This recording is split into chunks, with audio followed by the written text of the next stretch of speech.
예수께서 그들을 데리고 베다니 앞까지 나가사 손을 들어 그들에게 축복하시더니 축복하실 때에 그들을 떠나 하늘로 올려주시니 그들이 그에게 경배하고 큰 기쁨으로 예루살렘에 돌아가 늘 성전에서 하나님을 찬송하니라. 아멘. 오래전에 교황 장례식을 신문을 통해서 본 적이 있습니다. 그런데 이제 교황의 장례식의 신문에 이제 톱 타이틀이 뭐였냐 하면 영원히 잠드소서 하는 타이틀이었습니다. 그 타이틀을 보면서 조금 화가 났어요. 아니, 영원히 잠들라니. 어떻게 영원히 잠들 수가 있는 것인가? 주님의 부활을 믿는 성도들은 죽음의 순간이 이미 그의 영혼이 낙원에 가 있게 되는 것인데 어떻게 영원히 잠들라고 하는 것인가? 주님이 한편에 달린 강도에게 말씀하셨잖아요. 내가 오늘 나와 함께 낙원에 있으리라. 여러분, 하나님의 사람들은요, 죽음으로 영원히 잠드는 사람들이 아닌 것입니다. 우리는 주님처럼 부활 생명을 가지고요, 힘있게 살아가야 될 소중한 사람들인 것입니다. 지난 2년 넘는 시간 동안 코로나 바이러스라고 하는 것으로 인하여서 우리 대한민국과 한국교회 우리 모두에게 잔인한 시간들이었습니다. 그러나 여러분 모두는요 2년 넘는 시간을 잘 이겨오셨습니다. 이제 2022년 부활주일과 함께 우리가 걱정하던 모든 것들이 회복이 되어서 우리 모두에게 큰 기쁨과 감사가 되기를 소망합니다. 가정과 교회와 우리 대한민국의 회복의 큰 기쁨이 충만하시기를 주님의 이름으로 축원합니다.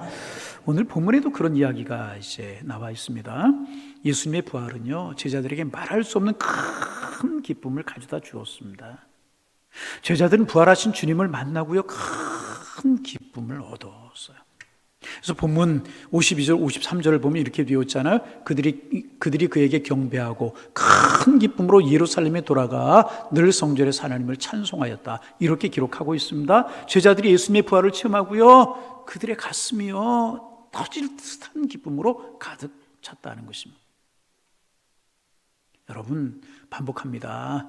2022년 부활절 이후에 이제껏 우리가 염려하고 근심했던 모든 것들이 회복이 되어서 여러분의 삶에 기쁨이 넘쳐나실 수 있기를 다시 한번 주님의 이름으로 축원합니다. 그런데 고난의 한 주간을 곰곰이 지내면서 곰곰이 생각해보고 또 부활하신 주님을 곰곰이 생각하다가 마치 예수님께서, 성령께서 마음속에 깨달음을 주시는 것 같은 깨달음 하나가 제게 있었습니다. 이것입니다. 부활하신 예수님을 만난 제자들은 틀림없이 기뻤어요. 틀림없이 제자들 기뻐했어요. 그런데 여러분, 제자들이 처한 삶의 환경을 한번 생각해 보세요. 부활하신 주님을 만나고 난 후에 제자들이 처한 삶의 환경이 달라졌나요? 확 달라졌습니까? 아니요. 하나도 안 달라졌어요. 제자들이 처한 삶의 환경은 그대로였다는 것입니다. 예수님 부활하셨지만 그들이 처한 삶의 환경은 하나도 달라진 것이 없고요, 오히려 예수님이 부활하셨기 때문에 제자들의 삶은 훨씬 더 힘들어졌습니다. 여러분, 무슨 이야기냐고요? 한번 잘 들어보세요. 생각을 거꾸로 뒤집어서 한번 생각을 해보시기를 바랍니다. 예수님께 십자가에 죽으셨어요. 부활하지 아니하셨어요. 그리고 십자가에서 장례되신 그대로 그게 마지막이었다면 어떻게 되었을까? 이런 생각을 혼자 해보게 되었습니다. 어떻게 되었을까요? 예수님이 부활하지 아니하셨다면 오히려 제자들의 삶은 평안했겠다, 이런 생각이 들어요. 왜냐하면 여러분 한번 상상을 해보세요. 예수님께서 부활하시지 아니하셨다면 제자들은 다 고향으로 갔을 거예요.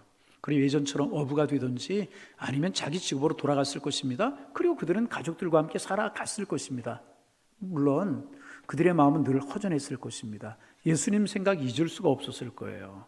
낮에도 예수님 생각, 꿈에서도 예수님 생각, 앞에 걸어가시는 사람을 보면 예수님을 보는 듯하고 그 미소가 눈에 선하고 예수님의 음성이 귓가에 쟁장한 것 같고, 그리고 그 예수님께서 벳세다 들녘에서 나누어 주셨던 그 떡과 생선이 입에 씹히는 것 같은 그런 느낌을 받을 만큼 예수님 생각이 그들에게 늘 생생하게 났을 것입니다. 그래서 멍하니 앉아서 예수님 생각을 하다가도 이제는 다 지난 옛날 일이지.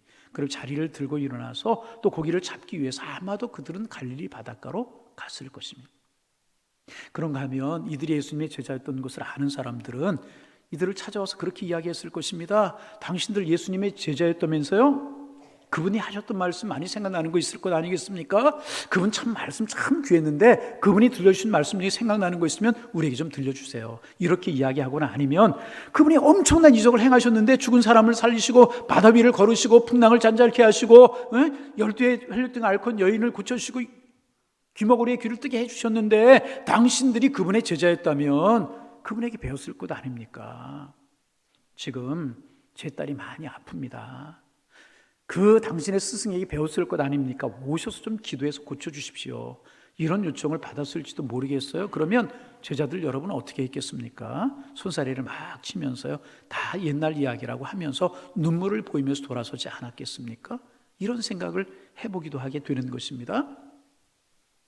제자들의 마음이 슬펐을 거예요. 그러나 그 슬픔을 누리면서 가족들과 더불어 평화원하게 자기들의 삶을 살았을 것이라는 것입니다. 그리고 무심한 세월이 계속 흐르고 흘러가면서 한 사람 한 사람 세상을 떠났을 것인데 눈을 감기 전에 마지막으로 떠오르는 얼굴은 예수님의 얼굴이 아니었을까, 이런 상상을 해보게 되는 것입니다. 만약에 예수님이 부활하지 아니하셨다면요, 제자들은요 그렇게 되었을 거라는 거예요. 그런데 예수님께서 부활하셨습니다. 그리고 예수님이 부활하시자 우리가 조금 전에 읽은 말씀처럼 제자들의 마음에 너무나 기쁨이 충만했어요. 그리고 예루살렘으로 돌아가서 엠마오로 돌아갔던 제자들, 갈릴리 바다로 갔던 제자들 다 예루살렘으로 돌아가서요 기쁨을 가지고 하나님을 찬송했어요. 틀림없이 기쁨을 가지고 하나님을 찬송했습니다. 그리고 거기까지는 참 좋았습니다. 그런데 여러분, 그 이후에 제자들의 삶은 어떠했습니까? 사도행전 1장 8절 이하에서 예수님께서 제자들에게 예루살렘을 떠나지 말고 약속하신 것을 기다리라고 말씀하셨어요. 그리고 성령이 너에게 임하시면 너에게 권능을 받고 예루살렘과 온 유다와 사마리아 땅까지로 증인이 될 것이라고 말씀하셨어요. 예수님께서는요 고향인 갈릴리로 제자들로 하여금 돌아가서 평안히 살라고 하지 아니하시고요 예루살렘에 머물러 있으라고 말씀을 하셨습니다. 그래서 그들은 예수님의 약속의 말씀을 붙들고 예루살렘에 남았고요 부활하신 예수님 만난 그들은 성전에서 기뻐하며 하나님을 찬송했습니다. 그러면 여러분, 그 당시 그 예루살렘은 어떤 곳이었습니까? 예수님을 죽인 세력들이요 그대로 있는 살벌한 곳이 예루살렘이에요. 막강한 로마의 세력, 그 부패한 헤롯의 세력, 예수님을 십자가에 못 박은 일에 앞장섰던 제사장, 백성의 장로들, 서기관들과 같은 사람들 그대로 있어서 제자들 그들과 맞서지 않으면 안 될 그런 상황 그대로였었다는 것입니다. 예수님이 부활하시지 아니하셨다면 그들은 고향으로 돌아 평안히 살았을 텐데 주님이 부활하시자 이런 일들이 그들 앞에 놓이게 되었다는 것입니다. 그리고 그들이 그 과정에서 당한 고난은 우리가 아는 것처럼 이루 말할 수 없지 않습니까? 원수의 손에 붙들렸고요, 끌려다녔고요, 감옥에 갇혔고요, 얻어맞았고요, 위협을 당했습니다. 나중에는 여러 나라로 흩어져서 복음을 전하다가요 거기서 순교했잖아요. 십자가에 거꾸로 못 박혀 죽은 제자도 있었고요, 참수형을 당한 사람도 있었고요, 또 어떤 분은 톱으로 켜서 죽임을 당한 제자도 있었고요, 어떤 분이 끓는 가마에 던져져서요 순교하신 분도 계십니다. 예수님이 부활하심으로 말미암아 그들에게 평안한 삶이 주어진 것이 아니라 그들의 삶이 더 오히려 어려워졌다는 것입니다. 그리고 여러분, 이 이야기는요 우리에게도 적용된다는 사실을 아셔야 됩니다. 만약에 예수님께서 부활하지 아니하셨다면 어떻게 됐을까요? 복음이 없어요. 교회도 없어요. 복음이 없고 교회가 없는데 무슨 기독교가 있겠습니까? 우리가 예수 믿지 않았을 것이고요, 이렇게 어려운 시간을 내어서 어려운 환경 속에서 예배 안 드려도 되는 것이고요, 복음을 전하기 선교사 보낼 필요도 없고요, 어려운 형편에서 헌금을 자르고 잘라서 주님 앞에 드릴 필요도 없는 것이고요, 예수행이라고 직장이나 학교에서 이웃에게 따돌림을 당하지 않아도 될 것이라. 예수님 부활하지 아니하셨다면 먹을 거 다 먹고, 먹고 싶은 대로 다 먹고, 하고 싶은 거 다 하고, 마시고 싶은 거 다 마시면서 내 생각과 내 욕망이 이끄는 대로 끌려가면서 나름대로 즐기면서 그렇게 살았을 것이라. 예수님 부활하지 아니하셨다면 우리도 아마 그렇게 살았을 것이라는 것입니다. 그리고 예수님이 부활하셨고요, 예수님이 부활하시고 나자 제자들은요 편안한 삶이 끝났다는, 제자들만이 아니라 우리도 그렇다는, 이제는요 힘들어도 와서 예배를 드리고 힘들어도 주님 맡겨주신 사명을 감당해야 되고 전도도 하고 힘들어도 주님이 이렇게 나로 하여금 살기를 원하시지 아니하시는데, 그러면 삶의 목표를 정해놓고 그 정해놓은 목표대로 살지 못하는 것이 가슴 아프고 마음 아파서 주님을 더 사랑하며 살지 못하는 나를 안타까워하면서 이렇게 사는 삶이 되었다는 거예요. 예수 믿는 사람 절대로 이해할 수 없는 그런 삶을 우리가 살아가는 사람이 되게 되었다는 것입니다. 왜 그렇게 되었는가? 바로 예수님 부활하셨기 때문에 우리 그런 사람이 되었고요, 그런 삶을 살아가는 사람이 되게 되었다는 것입니다. 그래서 여러분 한번 여쭤봅니다. 그렇게 힘들게 살아도 예수님 부활하신 것이 정말 좋으십니까? 다시 한번 물어봐요. 이렇게 힘들어졌는데 제자들처럼, 그래도 예수님이 부활하신 것 여러분 좋으십니까? 아니면 예수님 왜 부활하셔서 우리 이렇게 힘들게 하는가, 그런 생각 여러분 들지는 혹 아니하십니까? 그래서 여러분, 우리는 부활에 관련하여서 매우 중요한 몇 가지 질문을 여기서 해봐야 될 것입니다. 첫째 질문은요, 예수님 부활하시면 제자들에게 그렇게 마음속에 기쁨이 주어졌는데 이 기쁨이 제자들에게 잠깐 있다가 없어진 것은 아닌가? 아니면 제자들에게 이 기쁨이 계속 있었는가? 여러분 어떻습니까? 잠깐 있다가 없어졌어요? 아니면 계속 있었습니까? 어떤 분들 그렇게 생각할 수도 있어요. 제자들은 사랑하는 예수님이 십자가에 죽으시자 말할 수 없는 슬픔에 잠겨 있었는데 그분이 부활하셔서 정말 말할 수 없는 기쁨이 찾아왔는데 그분이 하늘로 승천하시고 안 계신 상태에서 계속 고난을 당하고 어려움을 당하고 시련을 당하고 힘든 일을 당하다 보니까 그 기쁨이 점점 줄어들고 말라들어서 나중에는 그 기쁨이 다 사라졌을 것이다, 이렇게 생각하는 사람도 있을 수도 있습니다. 그러나 여러분, 절대로 그렇지 않습니다. 이런 생각은 잘못입니다.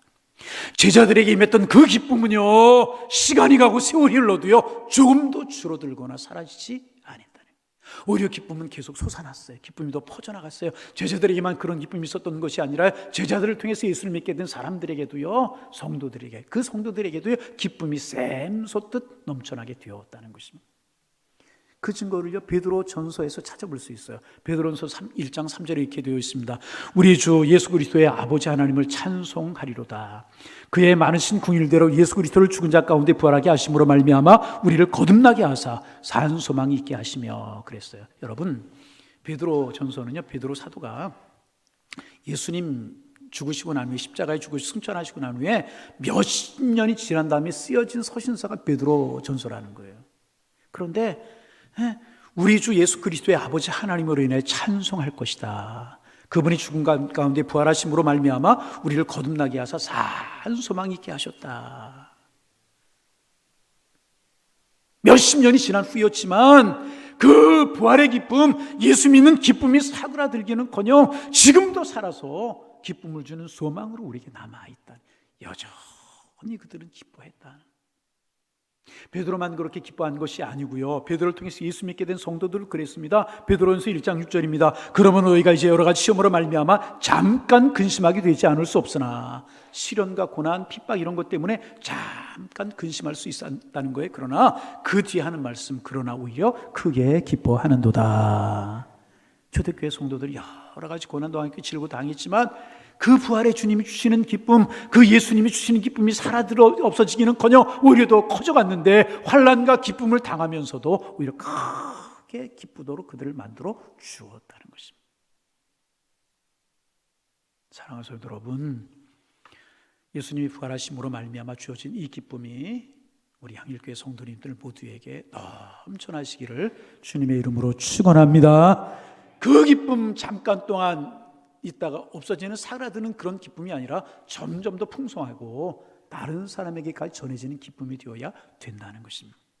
그러면 우리가 자연스럽게 두 번째 질문으로 넘어갈 수밖에 없습니다. 그러면 제자들이 왜 기뻐했는가? 그렇게 고난과 질과 핍박을 당하면서 왜 그들은 그렇게 기뻐했는가? 왜 그렇게 그들 기뻐했습니까? 이유는 단 한 가지. 주님이 부활하심으로 환난을 당하고 고난을 당해도 그래서 어려웠지만 그들에게는 주님을 바라보면, 주님을 믿으면, 부활의 주님을 바라보면 반드시 구원받는다 하는 믿음이 있었기 때문에 그들은 기뻐할 수 있었다는 것입니다. 그래서 베드로전서 1장 8절 9절에 그렇게 말씀하시잖아요. 이제는 보지 못하나 믿고 말할 수 없는 영광스러운 즐거움으로 기뻐하나니 믿음의 결국은 곧 영혼의 구원을 받음이라. 왜 그들이 기뻐했느냐? 우리 예수님 십자가에 죽으시고 부활하심으로 우리에게 영원한 생명을 주셨다. 하늘의 보좌를 우리에게 주셨다. 하나님의 자녀가 되는 권세를 우리에게 주셨다. 그래서 기뻐할 수 있다. 다시 말하면 그들이 궁극적으로 기뻐했던 원인이 무엇인가? 구원받은 기쁨, 하나님의 자녀가 된 기쁨이 그들 속에 넘쳐나고, 그 구원받은 기쁨 때문에, 하나님의 자녀가 되었다는 기쁨 때문에 그들은 환난과 질곡 가운데서도 기뻐할 수 있었다는 것입니다. 천국을 바라보는 이 믿음 때문에. 저는요, 이 대목에 스데반이 생각이 났어요. 말씀 중에 스데반이 생각했어요. 우리가 아는 대로 스데반 십자가에 피 묻은 복음을 증거하다가 돌무더기에서 죽어가면서 얼굴이 천사의 얼굴처럼 빛났다고 그랬잖아요. 기쁨이 가득했다는 거예요. 기쁨이 가득했다는 거예요. 무엇 때문에? 그 주님이 나의 구주가 되시고 그 주님이 나를 위해 영원한 천국을 예비해 놓으셨다라고 한 확신 때문에 그의 얼굴이 환하게 빛이 날 수 있고요, 영광의 주님을 바라볼 수 있었다는 것입니다. 여러분, 우리 모두에게도요, 구원의 기쁨이 넘쳐나기를 소망합니다. 우리는 하나님의 자녀, 하나님의 자녀. 전에도 한번 말씀드렸나요? 성경 공부 시간에 제가 하는 이야기인데요, 결함이 2개 있어요. 여러분, 오늘 나가시다 결함 받아가시기를 바랍니다. 결함 받아. 무정란이고 유정란이 있어요. 겉모습은 똑같아요. 구별할 수 없어요. 그런데 암탉이 21일 품게 하거나 부하게 놓으면 무정란은 썩어버려요. 유정란은요, 생명체가 나와. 예쁜 생명체가 나온다. 부활의 주님이 우리 속에 계십니다. 부활의 주님이 우리 속에 있는 사람들은요, 생명이 있는 사람들이라는 거예요. 구원의 생명이 우리 속에 있는 사람, 우리 시시한 사람들 결코 아니라는. 여러분, 이 구원의 즐거움과 기쁨이 여러분들에게 넘쳐나실 수 있기를 주님의 이름으로 축원합니다. 그러면 그들이 구원의 즐거움을 가지고 살아갔다면 그들은 어떤 삶의 태도를 가지고 살아갔을까? 결론부터 이야기하면 그들은요, 환경이 어떠하든지요, 당당하게 맞서 싸우고 굳건한 삶을 살아갔다. 그래서 베드로 사도도 예수님 때문에 시험 당하는 것을 이상하게 여기지 말고 기뻐해야 된다고 권면하잖아요. 베드로전서 4장 12절 14절입니다. 사랑하는 자들아, 너희를 연단하려고 오는 불시험을 이상한 일같이 여기지 말고 오히려 너희가 그리스도의 고난에 참여하는 것으로 즐거워하라. 이는 그의 영광을 나타내실 때에 너희로 즐거워하고 기뻐하게 하려 함이라. 너희가 그리스도의 이름으로 치욕을 당하면 복 있는 자로다. 영광 곧 하나님의 영이 너희 위에 계심이라. 초대교회 성도들은요, 아무리 어려운 일을 당해도요, 하나님을 바라보면서요, 하나님 앞에 맡기고요, 당당하게 그들은 살아갔다. 코바디스라고 하는 영화 아시죠? 제가 코바디스라고 하는 영화가 기억나는 게 뭐냐 하면요, 초등학교, 중학교 들어갔어요. 제가 들어간 학교가 미션스쿨이었고, 영락교에서 운영하는 영락중학교라고 학교를 들어갔어요. 학교에서 이제 전교생을 데리고 영화관을 가더라고요. 지금도 기억나요. 코바디스라고 하는 영화였었어요. 많은 장면들이 있었지만 그 중에 가장 남는 장면이 뭐냐 하면 맨 마지막 장면이잖아요. 그리스도인들을 원형 경장에 모아놔요. 그리스도인들을. 그리고 원형 경장에 딱 앉아서 많은 사람들이 구경하고 헤롯도 구경을 해요. 거기에다 굶주린 맹수를 풀어놓습니다. 굶주린 맹수들이요, 그리스도인들을 쫓아가는 거예요. 도망가고 소리를 지르고 맹수가 물고. 그런데 어디선가 찬송 소리가 울리기 퍼지기 시작해요. 찬송이 쫙 울려 퍼지더니 도망가던 사람들이 멈추는 거예요. 불안해하던 얼굴이 환한 빛으로 변화되게 되는 거예요. 기쁨이 가득한 얼굴로 맹수의 밥이 되는 거예요. 찬송을 부르면 맹수의 밥이 돼요. 가득 원형경장에 모였던 사람들이 그 모습을 보고 깜짝 놀라하는 거예요. 여러분, 죽음 앞에서도요, 고난 앞에서도요, 시련 앞에서도요, 그들은 물러서지 않아 당당했다는 것입니다. 사자밥이 되어서 죽어가면서도 주님을 찬송했다. 그들이 결국 노마를 뒤집어 놓지 않습니까? 313년 기독교가 공인이 되고요, 380년쯤 되어서 기독교가 국교가 되지 않습니까? 그러면 여러분, 앞에서 했던 질문으로 다시 돌아가 봅니다. 지금 제자들이 살아가고 있는 환경이 달라졌어요? 우리 주님 부활하시고 나서 그들이 뭐 큰 벼슬을 얻었고요, 그들이 큰 부자가 되었습니까? 아닙니다. 그런 일 없었습니다. 엄청난 로마의 세력은 그대로 있었고, 헤롯의 세력은 기세가 등등했고, 그를 잡아서 죽이려고 하는 종교 지도의 세력이 그대로 있어서 그들을 위협하는 그런 상황이었다는 것입니다. 예수님이 십자가에 못 박았던 원수들 그대로 있어서 하나도 달라진 것도 없었습니다. 그럼 예수님 부활하셨다고 무엇이 달라졌어요? 여러분, 무엇이 달라져? 헤롯의 세력 그대로 있고, 로마의 엄청난 권력 그대로 있다. 무엇이 달라졌습니까? 아무것도 달라진 것이 없습니까? 아닙니다. 틀림없이 달라졌어요. 무엇이 달라졌습니까? 바로 제자들이 달라졌다는 거예요. 제자들이 완전히 달라졌다는 것입니다. 그래서 예수님의 부활은요, 환경을 변화시킨 것이 아니라 제자들을 변화시켰다는 거예요. 어떤 사람으로 환난과 고난과 질고 속에서도 흔들리지 않고 그 환경을 뚫고 나갈 수 있는 멋진 하나님의 사람들로 완전히 그들이 변화되게 되었다는 것입니다. 그들은 더 이상요, 초라한 제자들이 아니었었어요. 예수님을 버리고 도망했던 과거의 제자들이 아니었었어요. 의심하던 제자들이 아니었었어요. 그들은 담대했고요, 당당했어요. 조금도 위축되지 않아. 베드로 더 이상 어린 여자아이 앞에서 예수님 모른다고 저주한 부인하는 그런 베드로가 아니었다는 것입니다. 당당했어요. 성경은 이렇게 증언합니다. 사도행전 4장 13절입니다. 그들이 베드로와 요한이 담대하게 말함을 보고, 그들은 원래 학문이 없던 범인으로 알았다가 이상히 여기며, 또 전에 예수와 함께 있던 줄을 알고, 또 병 나은 사람이 그들과 함께 서 있는 것을 보고 비난할 말이 없는지라. 사람들은요, 이런 제자들 보고 깜짝 놀랐다. 아니, 저 사람들 어떻게 저렇게 변화된 거야? 깜짝 놀라.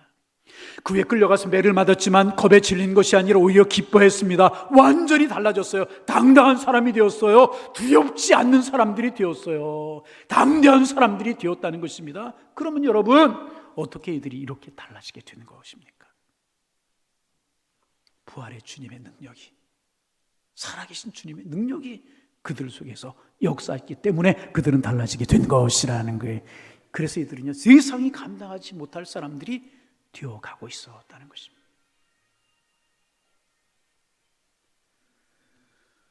사람들이요, 이후에도요, 제자들 끌어다 겁주기도 하고 달래기도 하고 때리기도 하고 감옥에 가두기도 했잖아요. 얼마나 심한 핍박과 고난을 당했습니까? 초대교회 교회사를 보면 순교사입니다. 순교사. 얼마나 무슨 핍박을 했는지. 그러나 그들은 흔들림이 없었어요. 매를 맞아도, 감옥에 가두어도, 순교해도 그들은 흔들림이, 겁을 주어도 흔들림이 없었어요. 그래서 성경은 이들을 가리켜서요, 세상이 감당할 수 없는 사람이다. 히브리서 11장 38절, 이런 사람은 세상이 감당하지 못하느니라. 그런 고생, 그런 고난을 당하면서도 눈 하나 깜짝하지 않고 끄떡하지 않는 사람들이 되었다는 거예요. 제자들은 세상이 감당할 수 없는 사람, 그런 사람들이 되어가고 있었다는 것입니다. 그리고 제 마음속에 고난주간을 지내면서 부활의 주님을 묵상하며 이런 생각이 들었어요. 하나님, 주님이 부활하시면 내가 염려하고 걱정하던 환경들, 우리가 염려하고 힘들어하던 코로나 바이러스, 이런 것들이 싹 없어지면 좋겠다. 부활의 주님 그렇게 하여 주옵소서. 이렇게 생각했는데 그게 아니라는 것을 깨닫게 되었습니다. 여러분, 코로나 바이러스 없으면 또 그보다 심한 거, 더 비슷한 거 오지 않겠습니까? 또 와요. 또 흔들릴 수밖에 없어요. 내 환경 조금 좋아진다고 또 안 좋은 환경이 없겠습니까? 또 찾아오게 된다는 것입니다. 그래서 그런 것들이 사라지고, 그런 것들이 없어지고, 그런 것들이 달라져서 내 환경이 달라져서 기뻐하는 사람들이 아니라, 주님의 부활은요, 먼저 나로 하여금 강한 자가 되게 만들어 준다는 거예요. 그래서 영원히 사그라들지 않는 기쁨을 주시고요, 어떤 상황에도 맞설 수 있는 믿음을 주시고요, 구원의 영광을 바라보며 나아갈 수 있는 성도가 되게 만들어 주는 것이고요, 그런 하나님의 백성이 되게 만들어 주는 것, 그것이 부활이 주는 축복이라고 하는 사실을 깨닫게 되었다는 거예요. 그래서 여러분, 우리는 환경이 변화되는 것 기대하기보다는요, 우리 자신이 변하기 위해서 기도해야 될 것이라는 거예요. 다시 반복해서 말씀을 드리면, 부활주일 지내고 5일이 되어도 달라지는 거 없을 수도 있어요. 코로나 말씀드렸지만 코로나 지나면 또 그런 거 안 오겠습니까? 경제가 항상 좋기만 하겠으면 어려울 수도 있다는 거죠. 그래서 캄캄한 일이 많고 어려운 일이 많을지라도요, 우리는 기뻐하고 우리는 이겨내가고 승리해야 된다는 것입니다. 어떻게? 부활신앙을 가질 때 가능하다는 거예요. 부활신앙을 가질 때만 우리는 그런 삶을 살 수 있다. 그래서 우리 사회가 혼란할지라도 혼란 속에서도 요동하지 않는 힘, 그리고 세상에서 어떤 일이 나도 의연하게 가던 길을 계속할 수 있는 인내심, 그러면서 하나님께서 우리에게 주신 사명을 묵묵히 감당할 수 있는 그런 용기와 담대함, 그러면서 아무리 어려운 일이 나도 그 모든 것을 뛰어넘을 수 있는 믿음의 능력, 그런 것들을 우리가 가지게 되기를 간절히 소망하게 된다. 여러분, 그런 믿음 가지실 수 있기를 주님의 이름으로 축원합니다. 이것이 정말 부활주의를 맞이하면서 우리가 하나님 앞에 구해야 될 기도 제목이 되게 되는 것입니다.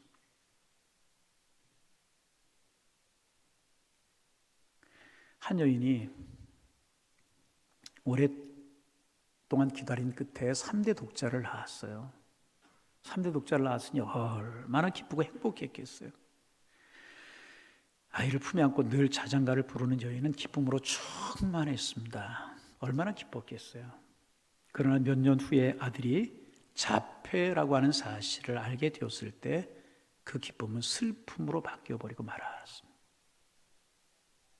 다시 몇 년이 지난 후에 아기가 다니는 특수학교에서 발표회가 있었습니다. 그 아이는 엄마와 노래를 부르게 되어 있는데 아이가 부를 수 있는 노래가 없었어요. 그래서 어려서부터 가장 친숙하게 불러주었던 노래 자장가였었습니다. 몇 달 동안 엄마와 자폐 아이는요 눈물로 연습을 했습니다. 그러나 엄마와 아들은요 겨우 2절까지 뿐이 부를 수밖에 없었습니다. 선생님은 2절까지만 해도 괜찮다고 말씀을 하셨습니다. 그리고 드디어 발표회하는 그날이 왔습니다. 1절은 비교적 엄마 아이가 쉽게 불렀습니다. 2절은 아주 힘들게 불렀습니다. 엄마의 눈에서 눈물이 한없이 흘렀습니다. 자장가를 2절까지도 마음대로 부를 수 없는 상황, 한없이 눈물이 흘렀습니다. 그러면 3절 부르지 못했을까요? 아닙니다. 그 강당에서는요 3절이 더 큰 소리로 울려 퍼지게 되었습니다. 누가 불렀을까요? 엄마와 아들의 2절이 끝났을 때 선생님과 다른 아이들과 학부모들이 모두가 3절을 불러주었습니다. 1절은 아기가 태어난 기쁨으로 부르던 노래였고요, 2절은 자폐 아들을 안고 부른 고난의 노래였다면 3절은 사랑하는 이들이 불러준 축하의 노래였다는. 우리도 인생을 사는 동안 성공과 기쁨의 1절을 잘 부를 때가 있어요. 그러나 인생의 고난과 슬픔의 2절은 아주 힘들고 간신히 부르게 됩니다. 그러나 여러분 낙심하지 마시기를 바랍니다. 우리가 힘들게 2절을 마치는 순간 주님과 하늘의 천군 천사들이 우리를 대신해 3절을 불러줄 줄로 믿습니다. 그리고 3절은요 부활의 노래가 될 것이라. 지금도 주님께서는 3절이 울려 퍼지는 그날을 기대하면서 1절과 2절을 믿음으로 부를 사람들, 기쁨으로 1절과 2절을 부를 사람들을 찾고 계신다는 것입니다. 이제 우리는 주님과 함께 3절을 부르며 부활의 노래를 부르며 주님을 믿음으로 우리의 삶을 살아가야만 될 것입니다. 주님이 함께 불러주실 것입니다. 부활하신 주님이 천군 천사와 함께 우리 함께 노래를 불러줄 것이라는 것입니다. 그 주님과 함께 부활신앙을 가지고 당당하게 세상을 살아가는 하나님의 사람들 다 되실 수 있기를 주님의 이름으로 축원합니다. 축원합니다. 기도하겠습니다. 하나님, 예수님을 나의 구주로 믿는 그리스도인으로 살아가는 삶이 때로는 힘들고 때로는 고단할지라도 하나님 우리를 위해서 마련해 오신 구원의 영광을 바라보면서 어떤 어려운 환경 속에서라도 믿음을 지키며 마귀를 대적하며 당당히 나아갈 수 있는 참된 부활의 능력이 먼저 저희들 안에 깊이 새겨지게 하시고 그 부활의 능력이 저희들에게 드러나게 하여 주옵소서. 제자들처럼 세상을 이기며 끝까지 기쁨을 감당하며 주님과 함께 3절을 부르며 은혜 속에 살아가는 하나님의 사람들, 멋있는 하나님의 사람들, 부활의 증인들 되게 하여 주옵소서. 예수님의 이름으로 기도하옵나이다. 아멘.